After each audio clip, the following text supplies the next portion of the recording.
শুভলগ্নে পূজা দিয়ে আমাদের এই বছরের দুর্গাপূজার শুভারম্ভ শুরু করেছি। আমরা এলাকাবাসী এবং ক্লাব সদস্যরা প্রত্যেকেই আছেন, এখন মহিলা পুরুষ যারা আছে সবাই এই ব্যাপারে আমরা আজকে খুবই আনন্দিত। এই বছরের দুর্গাপূজার শুভারম্ভ খুঁটি পূজা দিয়ে আমাদের এইবারের বাজেট নিয়ার অ্যাবাউট 45 লক্ষ টাকা। এর থেকে হয়তো একটু বাড়তেও পারে, কমবে না, এরকমই হবে। আর আমাদের এবার পূজার থিম হচ্ছে রূপ থেকে রূপান্তর। যে কোনো জিনিস যেগুলি আমরা ফেলে দিই, এগুলি দিয়ে যেমন কট বেল, তারপরে ব্যাঙাচি, তারপরে মাশরুম, তারপরে আরও বিভিন্ন রকমের ফলের খোসা, বিভিন্ন রকমের আরও অনেক জিনিস আছে যেগুলো এখনও বলা যাবে না, অনেক কিছুটাও গোপন রাখতে হবে, সবটা বলে দিলে তো হবে না সেই। আর এবার আমাদের প্যান্ডেল করছে নদিয়ার ভৌমিক ডেকোরেটর।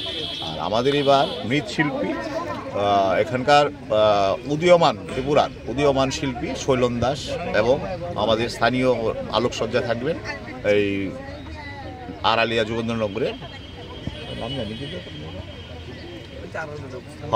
স্থানীয় ডেকোরেটরও আমাদের আলোকসজ্জায় থাকবেন।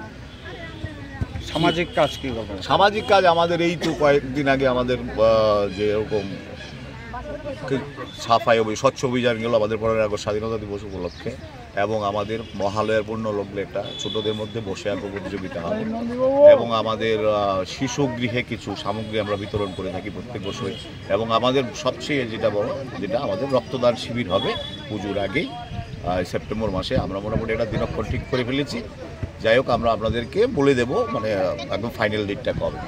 কি মনে করছেন গত বছরের তুলনায় এবছর দর্শনার্থী টানতে সক্ষম হবে না?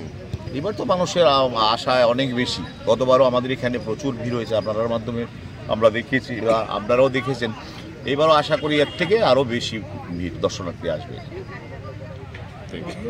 আপনার